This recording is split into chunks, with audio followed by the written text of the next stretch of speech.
तो पिछले वीडियो में हमने सुना कि भगवान श्री कृष्ण ही सर्वावतारी परम सत्य हैं, जिनके विविध अवतार जगत के सृजन, पालन और उद्धार के लिए प्रकट होते हैं और जिनकी निष्कपट भक्ति से अज्ञान नष्ट होकर जीव ब्रह्म साक्षात्कार और मोक्ष को प्राप्त करता है। अब बढ़ते हैं आगे। अथ चतुर्थो अध्यायः महर्षि व्यास का असंतोष।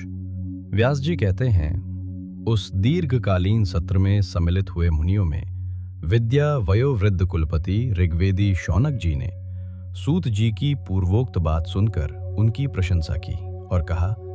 शौनक जी बोले, सूत जी, आप वक्ताओं में श्रेष्ठ हैं तथा बड़े भाग्यशाली हैं। जो कथा भगवान श्री शुकदेव जी ने कही थी, वही भगवान की पुण्यमयी कथा कृपा करके आप हमें सुनाइए। वो कथा किस युग में, किस स्थान पर और किस कारण से हुई थी? मुनिवर श्री कृष्ण द्वैपायन ने किसकी प्रेरणा से इस परमहंसों की संहिता का निर्माण किया था? उनके पुत्र शुकदेव जी बड़े योगी, समदर्शी, भेदभाव रहित, संसार निद्रा से जगे एवं निरंतर एकमात्र परमात्मा में ही स्थिर रहते हैं। वे छिपे रहने के कारण मूढ़ से प्रतीत होते हैं। व्यास जी जब सन्यास के लिए वन की ओर जाते हुए अपने पुत्र का पीछा कर रहे थे, उस समय जल में स्नान करने वाली स्त्रियों ने नंगे शुकदेव को देखकर तो वस्त्र धारण नहीं किया, परंतु वस्त्र पहने हुए व्यास जी को देखकर लज्जा से कपड़े पहन लिए थे।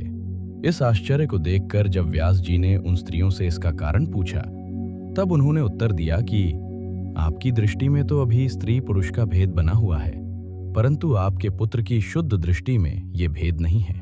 कुरुजांगल देश में पहुंचकर हस्तिनापुर में वे पागल, गूंगे तथा जड़ के समान विचरते होंगे। नगरवासियों ने उन्हें कैसे पहचाना? पांडव नंदन राजर्षि परीक्षित का इन मौनी शुकदेव जी के साथ संवाद कैसे हुआ, जिसमें ये भागवत संहिता कही गई? महाभाग श्री शुकदेव जी तो गृहस्थों के घरों को तीर्थ स्वरूप बना देने के लिए उतनी ही देर उनके दरवाजे पर रहते हैं जितनी देर में एक गाय दुही जाती है। सूत जी, हमने सुना है कि अभिमन्यु नंदन परीक्षित भगवान के बड़े प्रेमी भक्त थे।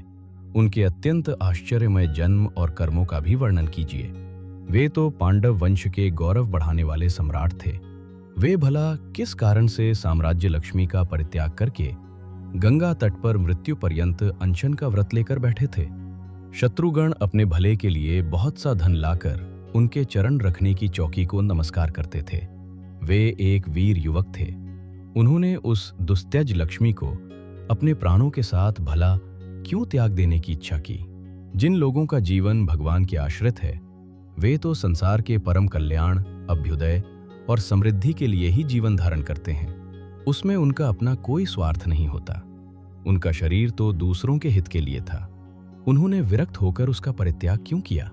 वेदवाणी को छोड़कर अन्य समस्त शास्त्रों के आप पारदर्शी विद्वान हैं। सूत जी, इसलिए इस समय जो कुछ हमने आपसे पूछा है, वो सब कृपा करके हमें कहिए। सूत जी ने कहा, इस वर्तमान चतुर्युगी के तीसरे युग द्वापर में महर्षि पराशर के द्वारा वसुकन्या सत्यवती के गर्भ से भगवान के कलावतार योगीराज व्यास जी का जन्म हुआ। एक दिन वे सूर्योदय के समय सरस्वती के पवित्र जल में स्नानादि करके एकांत पवित्र स्थान पर बैठे हुए थे। महर्षि भूत और भविष्य को जानते थे। उनकी दृष्टि अचूक थी। उन्होंने देखा कि जिसको लोग जान नहीं पाते, ऐसे समय के फेर से प्रत्येक युग में धर्म संकरता और उसके प्रभाव से भौतिक वस्तुओं की भी शक्ति का ह्रास होता रहता है। संसार के लोग श्रद्धाहीन और शक्ति रहित हो जाते हैं। उनकी बुद्धि कर्तव्य का ठीक ठीक निर्णय नहीं कर पाती और आयु भी कम हो जाती है। लोगों की इस भाग्यहीनता को देखकर उन मुनीश्वर ने अपनी दिव्य दृष्टि से समस्त वर्णों और आश्रमों का हित कैसे हो, इस पर विचार किया। उन्होंने सोचा कि वेदोक्त चातुर्होत्र कर्म लोगों का हृदय शुद्ध करने वाला है। इस दृष्टि से यज्ञों का विस्तार करने के लिए उन्होंने एक ही वेद के 4 विभाग कर दिए। व्यास जी के द्वारा ऋक्, यजु, साम और अथर्व, इन 4 वेदों का उद्धार हुआ। इतिहास और पुराणों को 5वां वेद कहा जाता है। उनमें से ऋग्वेद के पैल, सामगान के विद्वान जैमिनी एवं यजुर्वेद के एकमात्र स्नातक वैशंपायन हुए। अथर्ववेद में प्रवीण हुए दरुण नंदन सुमंतु मुनि। इतिहास और पुराणों के स्नातक मेरे पिता रोमहर्षण थे। इन पूर्वोक्त ऋषियों ने अपनी अपनी शाखा को और भी अनेक भागों में विभक्त कर दिया। इस प्रकार शिष्य प्रशिष्य और उनके शिष्यों द्वारा वेदों की बहुत सी शाखाएं बन गईं। कम समझ वाले पुरुषों पर कृपा करके भगवान वेद व्यास ने इसलिए ऐसा विभाग कर दिया कि जिन लोगों को स्मरण शक्ति नहीं है या कम है, वे भी वेदों को धारण कर सकें। स्त्री, शूद्र और पतित द्विजाति तीनों ही वेद श्रवण के अधिकारी नहीं हैं, इसलिए वे कल्याणकारी शास्त्रोक्त कर्मों के आचरण में भूल कर बैठते हैं। अब इसके द्वारा उनका भी कल्याण हो जाए, ये सोचकर महामुनि व्यास जी ने बड़ी कृपा करके महाभारत इतिहास की रचना की। शौनकादि ऋषियों, यद्यपि व्यास जी इस प्रकार अपनी पूरी शक्ति से सदा सर्वदा प्राणियों के कल्याण में ही लगे रहे, तथापि उनके हृदय को संतोष नहीं हुआ। उनका मन कुछ खिन्न सा हो गया। सरस्वती नदी के पवित्र तट पर एकांत में बैठकर धर्मवेत्ता व्यास जी मन ही मन विचार करते हुए इस प्रकार कहने लगे। मैंने निष्कपट भाव से ब्रह्मचर्यादि व्रतों का पालन करते हुए वेद, गुरुजन और अग्नियों का सम्मान किया है और उनकी आज्ञा का पालन किया है। महाभारत की रचना के बहाने मैंने वेद के अर्थ को खोल दिया है, जिससे स्त्री, शूद्र आदि भी अपने अपने धर्म कर्म का ज्ञान प्राप्त कर लेते हैं।